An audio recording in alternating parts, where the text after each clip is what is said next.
Bueno, arrancamos. Buenas a todos. Espero que se encuentren muy bien. Primero que nada, antes de arrancar con la charla, quería agradecer a todos los sponsors que hicieron posible que pueda estar acá de nuevo. Agradecerle a Diego y a Javi por mantener el Eco Red Team. La verdad me pone muy contento volver a presentar esta herramienta por segunda vez, con un poco de mejoras con respecto a lo que vimos el año pasado. Y nada, espero que les guste. Es una charla relativamente simple y bastante rápida. Primero que nada, me presento. Soy Gabriel Franco. Actualmente no encontré una foto mejor, pero fue la más linda que me sacó marketing. Así que la usé para la presentación. Actualmente me desempeño como Head de Seguridad y Servicios dentro de Faraday. Básicamente en la empresa nosotros tenemos una gran pata que es el producto, que es Faraday, y otra gran pata que es la parte de servicios y research, que básicamente los clientes nos llaman para romper aplicaciones, los clientes nos llaman para entender cómo funcionan sus servidores, servicios y demás, y nosotros hacemos bastante de pentesting, bastante de red team, y también tenemos un área bastante dedicada a todo lo que es research. Escribí mal hobbies, pero últimamente cuando empecé con este puesto nuevo, ¿a qué me dedico? Básicamente ya no hago tantas tareas técnicas, me dedico más a liderar, y mis hobbies actuales son manejar Excel, manejar Word y tener muchísimas reuniones todo el tiempo. Es algo bastante divertido, así por cualquier cosa que me quieran contactar, en Twitter @GabyFranco, o me pueden mandar un correo sin ningún problema. También en estos 3 días voy a estar bastante en el stand de Faraday por si quieren charlar, hablar, ver qué onda, ver si les funcionó EmployLeaks, ver si se rompió. Lo que nos pasó el año pasado era que EmployLeaks funcionaba bastante bien, solo que había que tener un poco de tiempo como para poder instalarla y entender cómo funcionaba. Así que un poco la idea de esta charla es mostrar esta versión 2, ver qué más solemos encontrar de empleados y sacarle un poco más de jugo a la herramienta. Y voy a volver a una parte de la presentación que hablamos el año pasado, que es, ¿por qué nace esta herramienta? ¿Cuál es el sentido de tener esta herramienta?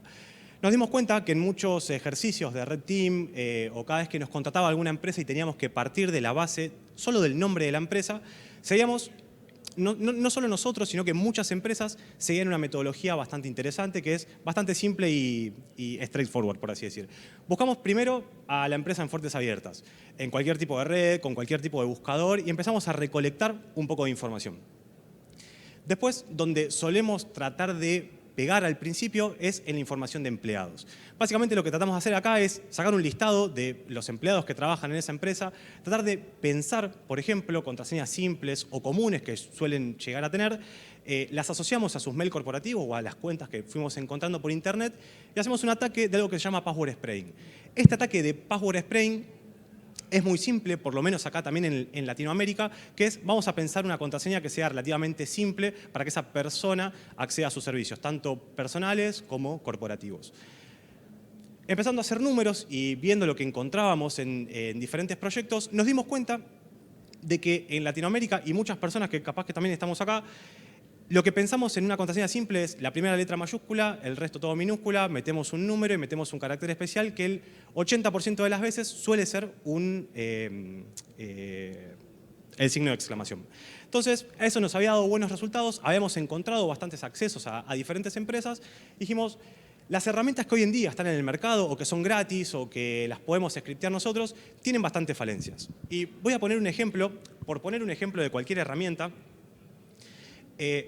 Esta se llama Crosslink. Si no se llega a ver, ahora lo voy a mostrar un poquito más. ¿Qué es lo que hace Crosslink? Básicamente, le tengo que pasar como argumento cómo está conformado el correo de esta persona. Por ejemplo, en este caso yo busqué lo que es de FaradaySec, es decir, de nuestra empresa, y lo que dije es, como nosotros lo hacemos es primero la primera letra del nombre y después el resto del apellido. Cuando empecé a usar esta herramienta o herramientas similares a esta, lo que me pasaba era que los resultados que yo tenía no eran tan ciertos. Por ejemplo, me daba, y yo lo comparaba con lo que nosotros teníamos en la empresa, y por ejemplo, al final hay alguien que se llama lalvarado@faradaysec.com. Yo creo que no tenemos a ningún empleado que se llame de esa manera y tampoco etiquetas _escribano. Entonces, lo que nos incentivó quizás a hacer un poco esta herramienta fue en decir, che, con lo que hay hoy en día tengo que tunearlo mucho, tengo que saber mucho sobre el objetivo, ¿por qué no nos dedicamos a hacer algo que nos sirva a nosotros y que obviamente después se pueda presentar y pueda ser usado por la comunidad, tanto para fines de ejercicios de red teaming, como esto también lo puede llegar a usar un CISO o alguien, algún VP de seguridad para correrlo dentro de la empresa. Entonces, la pregunta que nos hicimos fue, bueno, ¿cómo podemos mejorarlo? Agarramos el modelo actual y dijimos, bueno, en base a esto, ¿qué mejoras podemos hacer? ¿Qué cosas queremos que nos traiga la herramienta? Y sobre qué fuentes voy a querer trabajar.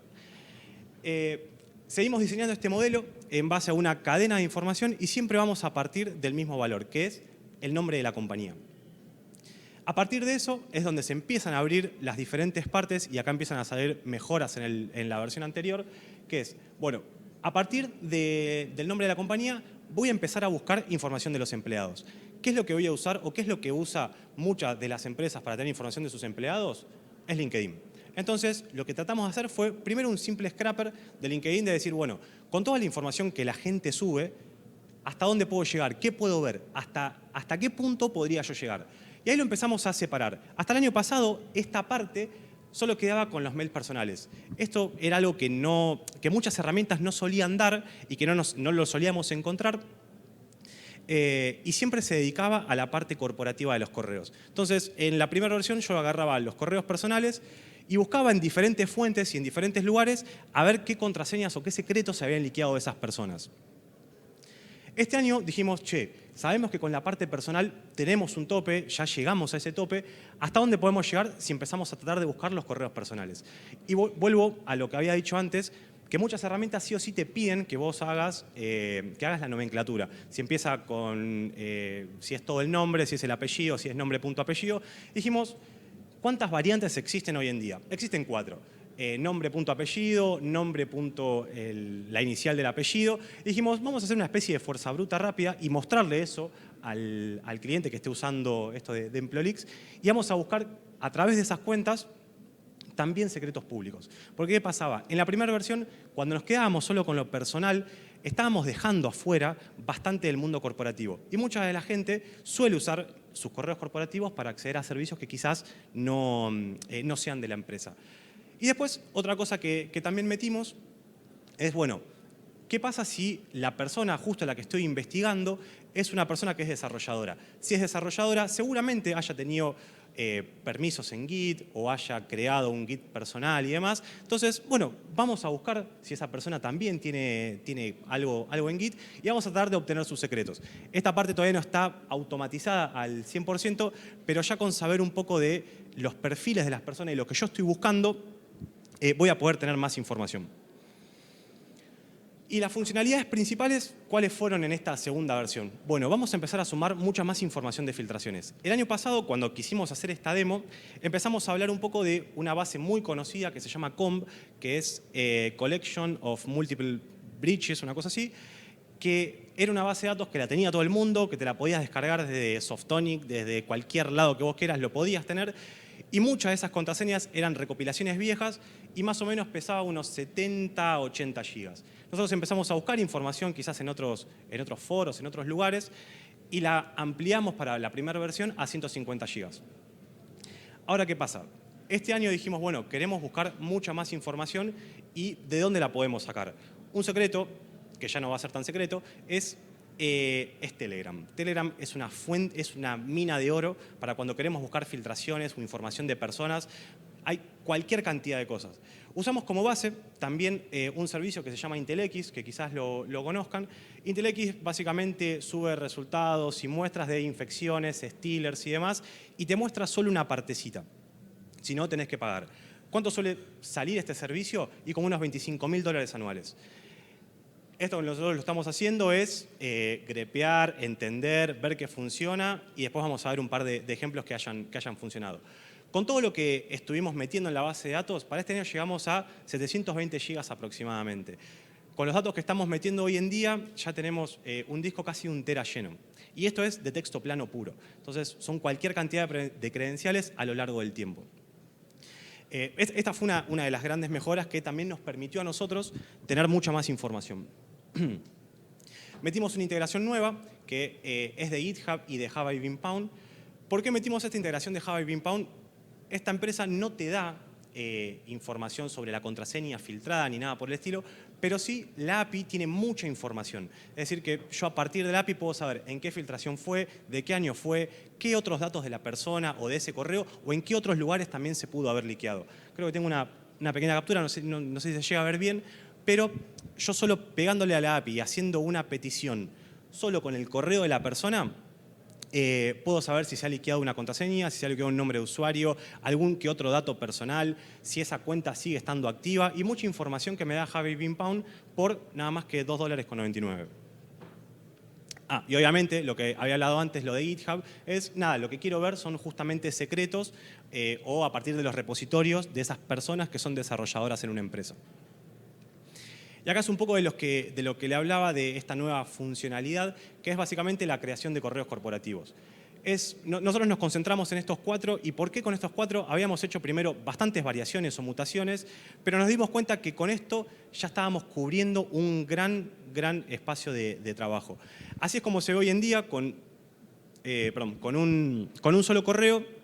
Se ve, bueno, el índice 1 está multiplicado y hay diferentes formas de poder consultarlo y después consultar en la base de datos. El tema que nos pasó acá es que, primero, al partir nosotros de la base de un correo personal, las búsquedas eran muy simples. ¿Por qué? Porque una empresa capaz que tenía 500 empleados. De esos 500 empleados, 300 teníamos los correos personales. Acá en este caso voy a tener que multiplicar a esos 500 por 4 porque justamente son las diferentes combinaciones de los correos corporativos y después lo voy a querer ir a buscar. El gran desafío de esta nueva integración es la optimización de la base de datos.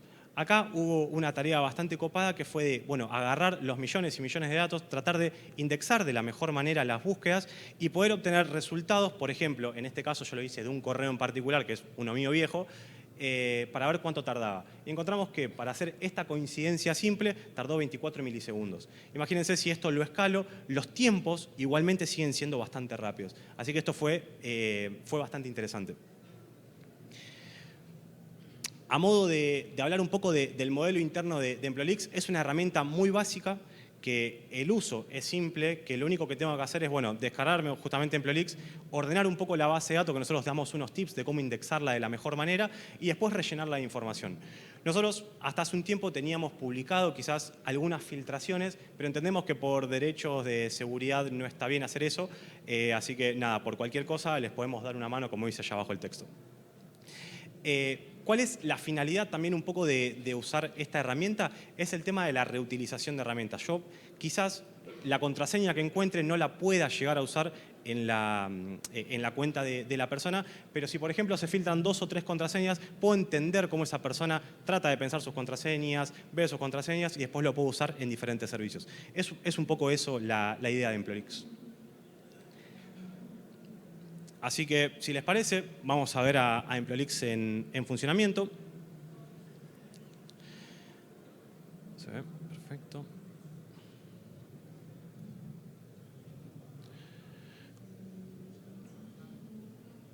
¿Se llega a ver? Un segundo.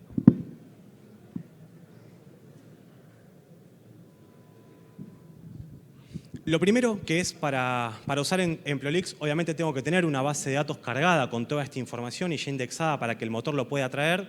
Y lo primero que hacemos desde EmployLeaks es conectarnos. Algo nuevo, y lo voy pausando en el medio, que hicimos este año es que, no estaba en la presentación anterior, que es básicamente, antes yo solo podía usar una compañía. Entonces no había una base de datos guardando todos los resultados que yo tenía en el momento. En este caso lo que tratamos de hacer es, bueno, si yo por ejemplo cierro la sesión de EmployLeaks, antes se borraba todo, ahora lo que puedo hacer es seleccionar muchas compañías, tratar de buscar más usuarios, más compañías y más contraseñas liquidadas. Así que lo que tratamos de hacer acá es, bueno, lo vamos a correr contra Faraday y voy a seleccionar a la compañía. Y después están todos los plugins que fuimos hablando en la charla. En este caso voy a usar el de LinkedIn.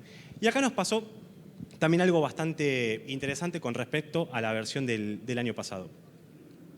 Cuando en la versión anterior yo me autenticaba usando usuario y contraseña y después eso trataba de loguearse a LinkedIn. LinkedIn entendía que había un bot por atrás y empezaba a bloquear absolutamente todos los intentos. Entonces a veces el primer logueo era lo más complicado.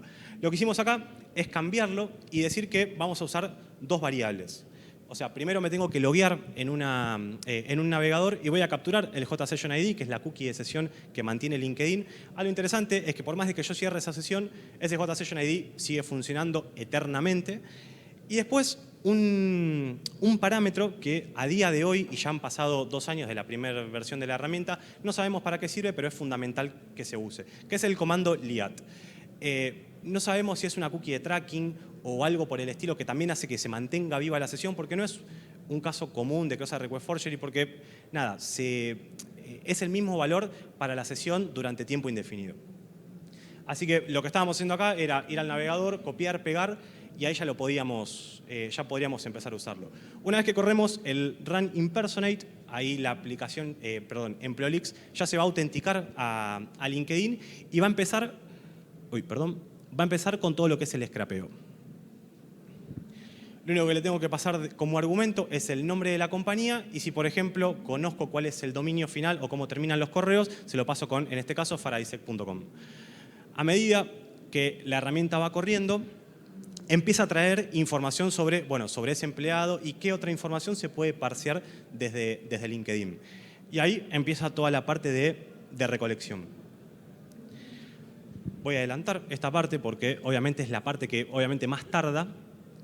Y todo esto, lo interesante es que se usa solo, o sea, abusando de la API de LinkedIn. Lo que sí nos pasó en este último tiempo, y fue bastante extraño porque fue justo después de presentarlo en Black Hat, es que cuando hacíamos este run impersonate y empezábamos a filtrar y a buscar a todas estas personas, LinkedIn de la nada nos empezó a bloquear. Y nos empezó a bloquear las cuentas directamente porque pensaba que era un ataque automatizado. Así que, nada, la nueva versión trata de evadir un poco esa protección. Una vez que termina toda la recopilación de información, agregamos una forma nueva quizás de cómo decirle, bueno, tráeme todos los datos que pertenecen efectivamente a esta compañía con print -- data emails. Y ahí tengo todos los correos de las personas. Tengo otros argumentos, que por ejemplo es el primero, que es print -- data gits, que lo que va a hacer es buscar a esas personas desarrolladoras y listarte cuáles son sus gits públicos, que es donde yo puedo ir a buscar contraseñas y secretos y demás. La nueva integración que básicamente queremos hacer es que hay una herramienta que se llama Trufflehog, que lo que hace es, le pasás como argumento un repositorio de GitHub y trata de buscar secretos, tokens y demás cosas liqueadas. Y por último, también tenemos teléfonos de contacto y demás. Esto cuando queremos hacer, cuentas de Twitter, esto cuando queremos hacer un ataque de phishing o algo completamente contra una persona, EmployLeaks vemos que nos sirve bastante. ¿Por qué? Porque empezamos a tener muchos datos generales que solo hay en un par de redes. Y después vamos a hablar de otra cosa, si no spoileo ahora. El último comando es el comando que creo que es más interesante y lo que hace potente a EmployLeaks, que es Find Passwords, y lo que va a tratar de hacer es conectarse a la base de datos, ver todos los usuarios que existen y empezar a traerte las contraseñas de esas personas que han sido filtradas en Internet. Una vez que termina, lo único que voy a tener que hacer es buscar esas contraseñas. Y ya EmployLeaks lo que va a hacer justamente es asociarte ese correo con esa contraseña. Y lo ideal, que se viene para la próxima versión, que ya no voy a robar más charlas con eso, pero básicamente es mostrar también la URL de esa persona. Pero como pueden ver, hay un montón de usuarios, por lo menos de esta empresa, que tienen contraseñas filtradas, que han sido filtradas en el pasado y demás. Y ahora queda a disposición del atacante decir, bueno, ¿contra qué servicios lo puedo llegar a usar? Si existen coincidencias de diferentes cuentas, por ejemplo, hay una abajo de todo que es de MRBuffy, hay 3 contraseñas, 4, 2 son iguales, solo que una tiene un carácter especial al final y la otra no. Bueno, eso también me sirve un poco para entender cómo es que esa persona piensa sus contraseñas.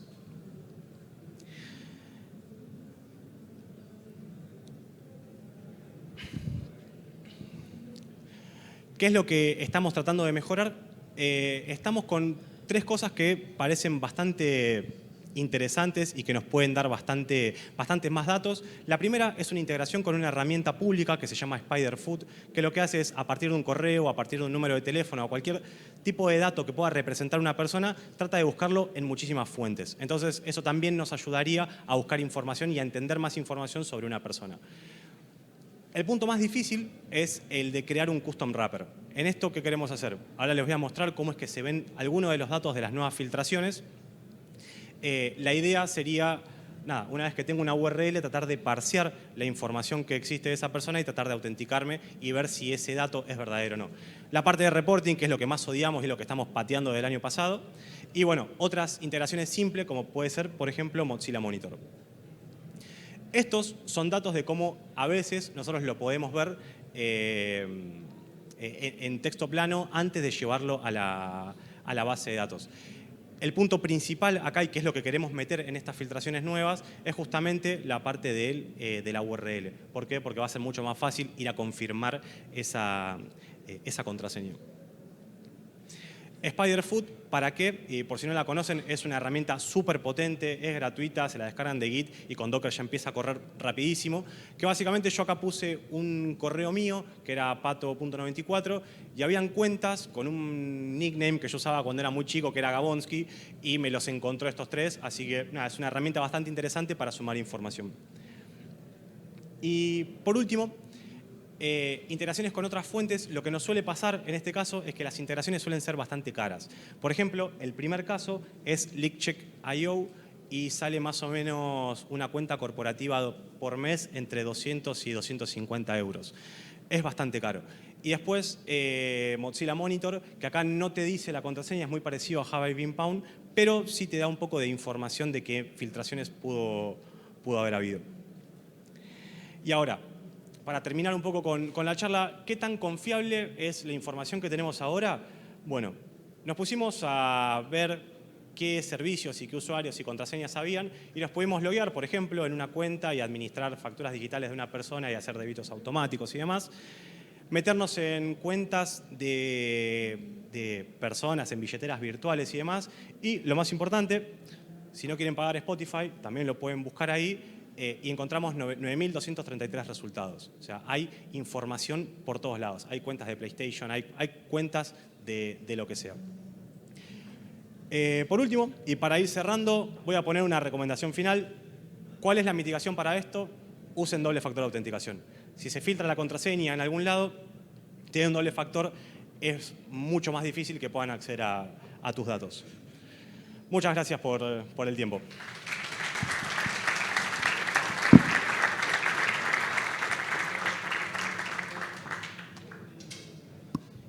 Bien, ¿preguntas? Sí.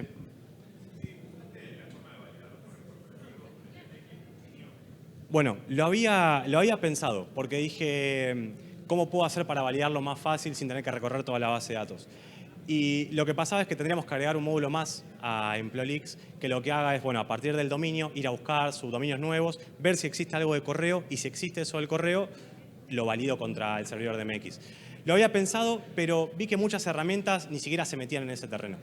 Y eso quizás es un poco más intrusivo porque pasaría a ser algo más activo. Pero sí, lo había pensado. ¿Jaro este lo tiene? Más viejo ese. Listo. ¿Alguna otra pregunta? Nada. Gracias, chicos. Hola. Hola, hola. ¿Qué tal? Gracias, gracias por la charla. Parte de la alimentación de las contraseñas, ¿también la haces tal vez con páginas donde liquean información como Bridge Forums o no te metes a ese mundo? Sí, tratamos de meternos a todo donde haya alguna filtración o algún dato, sobre todo que esté en texto plano. ¿Y cómo se puede cubrir ahí la parte legal para no meterte en problemas? Es una gran pregunta. Nosotros lo que hacemos es tratar de buscar en fuentes públicas y decir, che, estos datos me los puedo descargar y los guardo y los usamos nosotros solo para avisar a clientes, por ejemplo, en que tienen alguna filtración. Por eso justamente dejamos de publicar las bases de datos que nosotros encontrábamos. Porque Gracias. sabíamos que podía haber algún problema legal justamente de eso. En cambio, con la del año pasado, con la COM, no había ningún problema porque estaba en BitTorrent, estaba por todos lados. Entonces dijimos, la ponemos como para que cargues la base de datos con contraseñas muy viejas y que capaz que alguna que otra sirva. En este caso, con estas, tratamos de dejar de publicar. Hasta incluso tenemos un wrapper de Telegram que tampoco es de lo más normal que haya y no lo exponemos.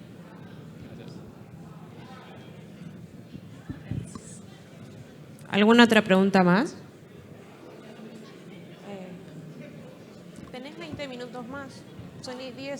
empieza hasta y media la charla. No pasa nada. Si quieres comentar algo. Ah, bueno. ¿Te dejo? Sí. Gracias.